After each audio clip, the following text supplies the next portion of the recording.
Terlihat ya. Oke, Bismillahirrahmanirrahim. Assalamualaikum warahmatullahi wabarakatuh.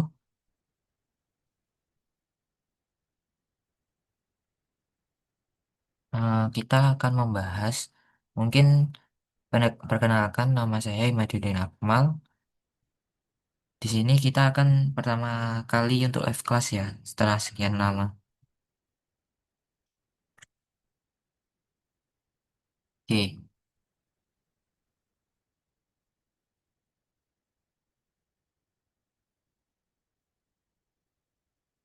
jadi mari kita baca soalnya.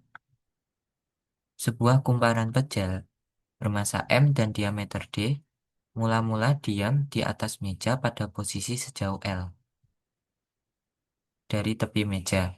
Kumparan dihubungkan dengan massa M melalui tali ringan tak bermassa yang dianggap tidak dapat memendek ataupun memanjang. Kumparan tersebut dapat meluncur dan berotasi dengan bebas di atas meja. Pada saat pusat massa kumparan mencapai tepi meja, hitung percepatan pusat massa kumparan, yang B waktu tempuh kumparan, dan yang C kecepatan massa M. Oke. Untuk mengerjakan soal seperti ini, kita itu harus menganalisis sistemnya itu bekerja seperti apa. Jadi untuk awal-awal kita tinjau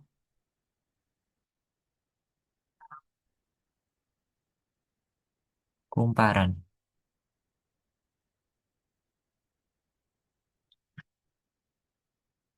Nah, kumparan ini kita tinjau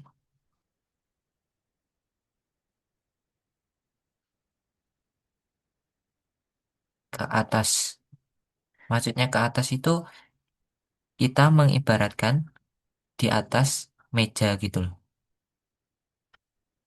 Jadi akan kita dapatkan, ini kumparan ya, terlihat dari atas. Jadi nanti ada tali yang melilit. Ini kan tali yang melilit. Tali yang melilit di sini. Nah, ini talinya ya. Kalau tali di sini gimana? Tali di sini tidak memendek ataupun memanjang, sehingga talinya tersebut akan tegang ya. Karena tegang akan ada gaya tegangan tali. Oke. Nah, gaya tegangan tali ini berfungsi sebagai apa? Gaya tegangan tali akan menyebabkan kumparan berotasi dan bertranslasi, sehingga kumparan tersebut akan mengalami percepatan pusat massa. Dan gaya ini akan berfungsi sebagai torsi, sehingga menyebabkan percepatan sudut. Oke,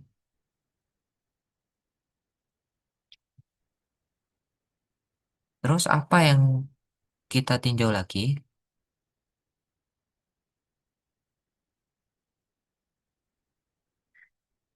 Kita tinjau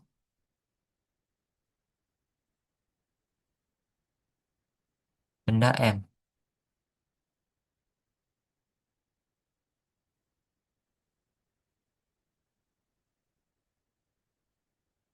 Benda M akan memiliki gaya berat sebesar massa kali gravitasi. Sedangkan karena dia ditarik oleh tali, maka ada gaya tegangan tali.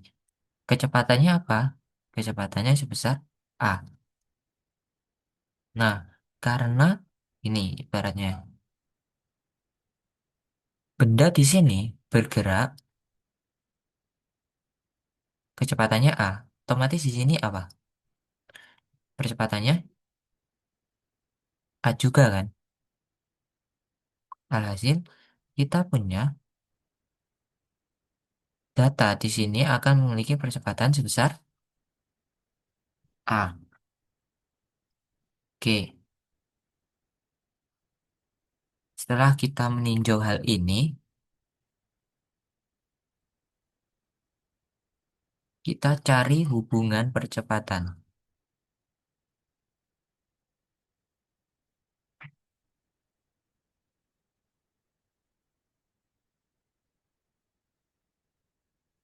Caranya gimana? Dari kumparan tersebut aja. Kita kan punya gaya yang bekerja pada kumparan, gaya tegangan tali membuat kumparan tersebut bergerak dengan percepatan ACM ya. Dan percepatan sudut alfa. Oke. Nah, di titik kontak, ini kan tali ya. Ini tali, ini titik kontak. Aku warnain beda ya. Biar, nah, ini titik kontak A. Sedangkan tali itu bergerak sejauh apa? Bergerak dengan percepatan A. Jangan di sini biar tapi tali bergerak dengan percepatan A, sedangkan pada titik kontak A ini benda akan mengalami percepatan sebesar ACM. HP-nya ya. Dan karena dia mengalami percepatan sudut, dia akan mengalami percepatan sebesar apa?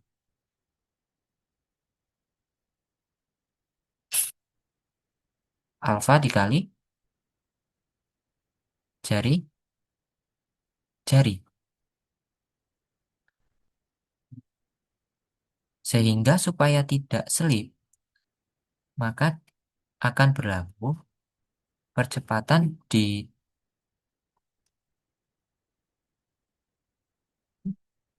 percepatan A di tali harus sama dengan percepatan A di kumparan.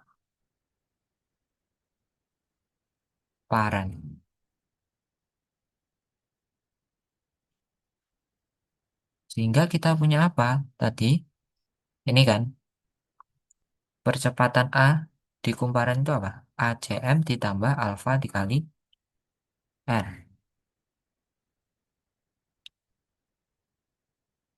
ACM ditambah alfa dikali R sama dengan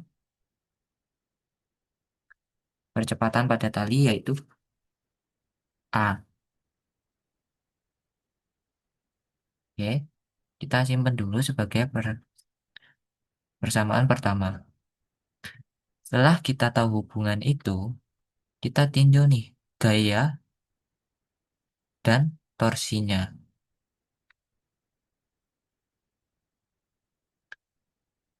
Tinjau gaya. Nah, pada gaya ini, kita kan tinjau nih, tinjau kumparan. Berarti massa dikali percepatan pusat massa. Gaya apa yang berkejap? Yang mempengaruhi pusat massa, itu kan tegangan tali.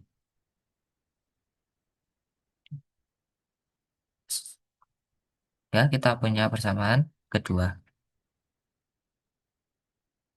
Setelah itu kita tinjau torsi. Torsi terhadap pusat massa sama dengan I kumparan dikali percepatan sudutnya. Torsi kumparan itu gimana?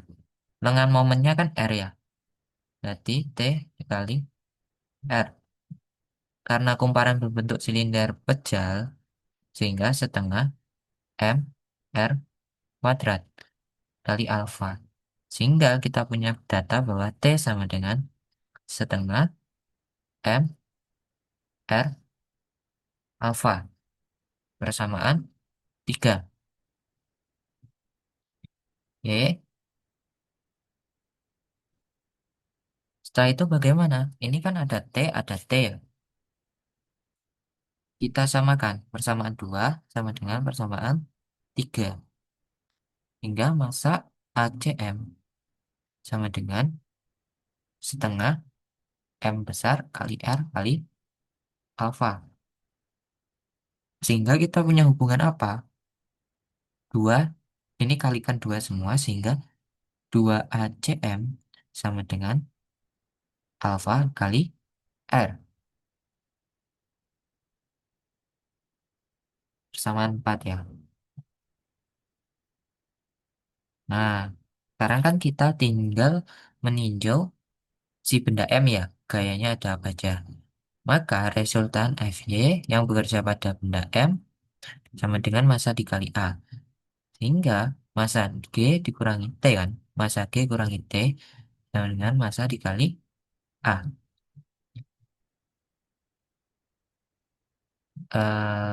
Sebenarnya bisa kita masukkan aja biar nggak bingung, aku buatin persamaan aja.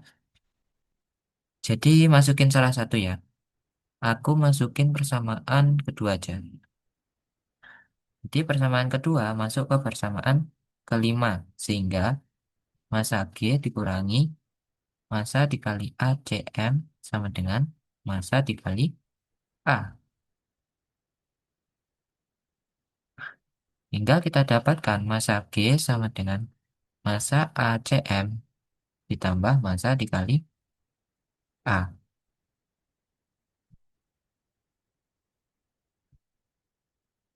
Kita udah dapat apa nih? Oh, kita simpen dulu. Ini kita simpen dulu. Nah, kita kan udah punya persamaan 4 sama persamaan satu ya. Kita masukkan dulu persamaan 4 ke persamaan satu. Sehingga ini kan ACM plus alfa R sama dengan A. Sedangkan di sini alfa kali R sama dengan 2 ACM. Sehingga ACM ditambah 2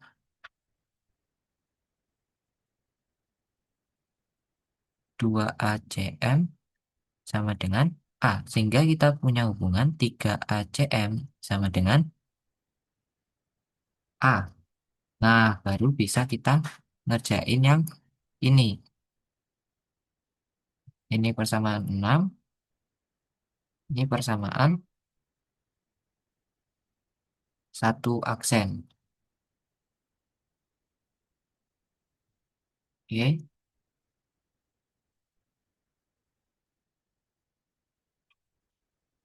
sekarang kita punya masukan satu aksen ke 6. Tadi apa? Satu aksen kan 3 ACM sama dengan A ya. Berarti kita memasukkan ini ke sini. Sehingga massa G dikurangi sama dengan massa dikali ACM ditambah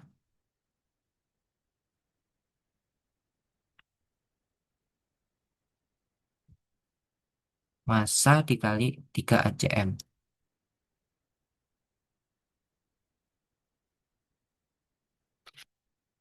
Sehingga kita punya ACM sama dengan massa G per, ini kan 3M ya.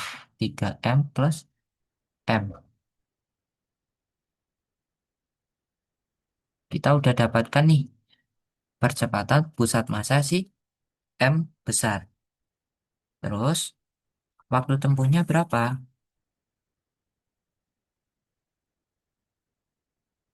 Ntar aku rapiin dulu.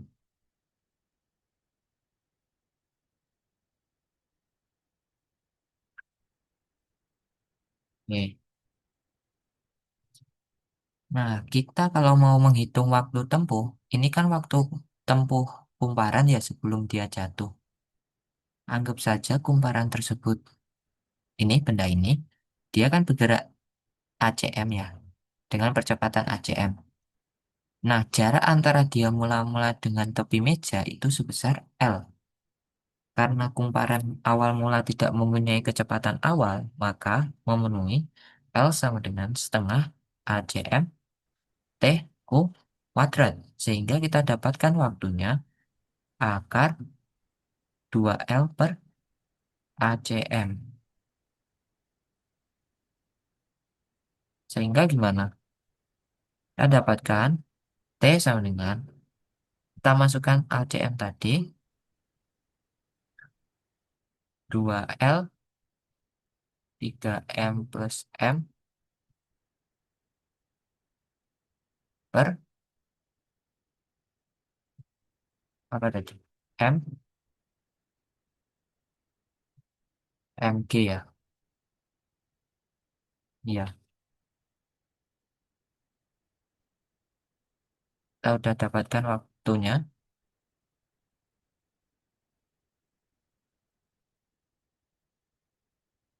Sekarang kita tinggal mencari kecepatan kecepatan massa M.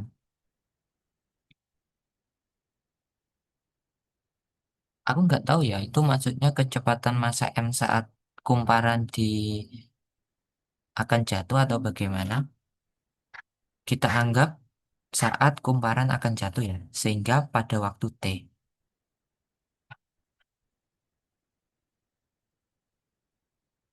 Sorry, sorry. Maksudnya gimana? Kita kan punya nih awal si benda M itu di sini. Terus dia punya kecepatan A. Ini T sama dengan 0. Saat T sama dengan T,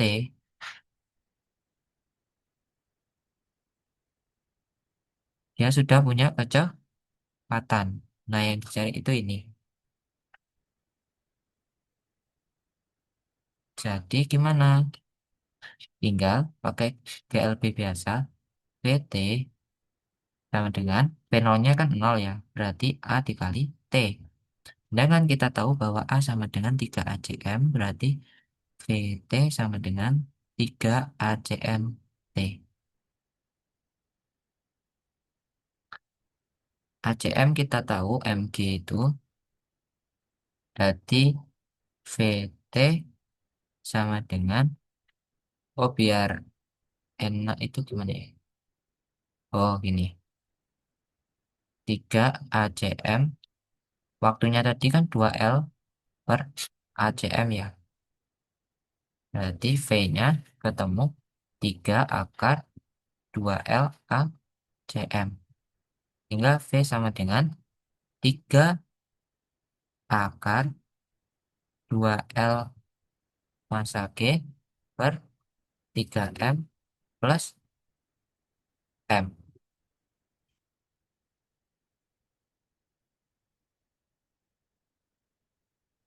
Oke, kira-kira ada yang ditanyakan nggak? Permisi Kak, mau tanya Kak. Oke, Yang persamaan satu ini saya masih bingung. Untuk mencari percepatan total, kenapa kita harus menjumlahkan percepatan pusat massa sama alfa kali R? Itu maksudnya gimana? oh, oke, oke, oke. Gini maksudnya. Saya eh masih suka bingung cara bedainnya. oke, oke, aman-aman.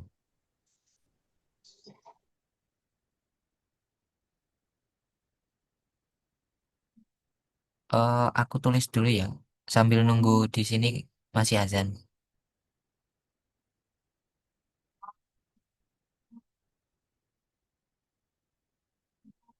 Mungkin sekitar 3 menit sambil nunggu azan ya. Habis itu ku jelasin lagi.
Oke, aku jelasin ya di sini mungkin ya.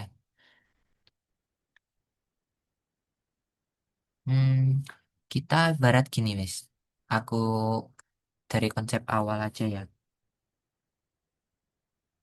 Kita membicarakan kalau kumparan tadi kan sistemnya rotasi sama translasi ya. Kita ibaratkan benda ini hanya rotasi saja. Kalau hanya rotasi saja, berarti dia hanya berputar tanpa bertranslasi kan.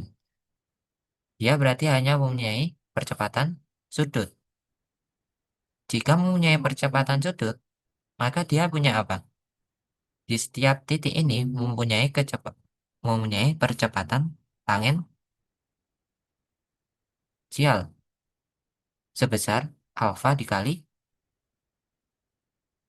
r kan. Jadi kalau di sini percepatannya di mana? Di sini. Sebesar alfa dikali r.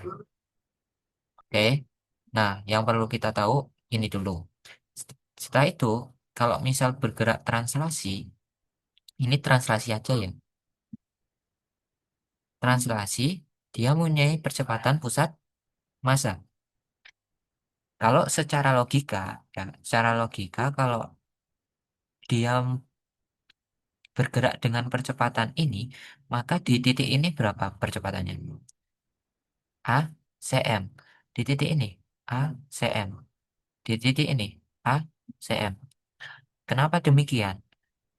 Karena jika percepatan di titik ini beda, saat benda ini yang setengah sini udah di sini, setengah lagi ketinggalan dong. Nggak mungkin ya. Berarti ada pernyataan bahwa saat translasi, percepatan di setiap titik itu sama ya. Nah, setelah kita tahu rotasi sama translasi, sekarang kita meninjau gabungan nih, translasi sama rotasi. Nah, berarti kalau kita ninjau di sini di titik ini kan mempunyai kecepatan ini ya. Mohon maaf, percepatan ini ya. Besar A, C, M. Ya kan? Karena dia juga berotasi, maka dia punya kecepatan lagi dong. Sebesar percepatan tangensial, di mana alfa dikali R. Sehingga di sini totalnya berapa? ACM ditambah alfa dikali R. Aku kasih contoh lagi ya. Misal, ini ada percepatan pusat massa, tapi dia rotasinya di sini. Maka di titik sini dia punya percepatan pusat massa juga kan. Tapi di titik sini juga punya percepatan tangensial sebesar berlawanan, sebesar alfa dikali R. Sehingga total percepatan di sini berapa? ACM dikurangi alfa dikali R. Gimana Syahrul? Udah jelas belum? Udah jelas banget Kak, makasih. Oke, yang lain gimana? Makasih. Udah jelas kayaknya ya yang lain. Oke, mantap, mantap.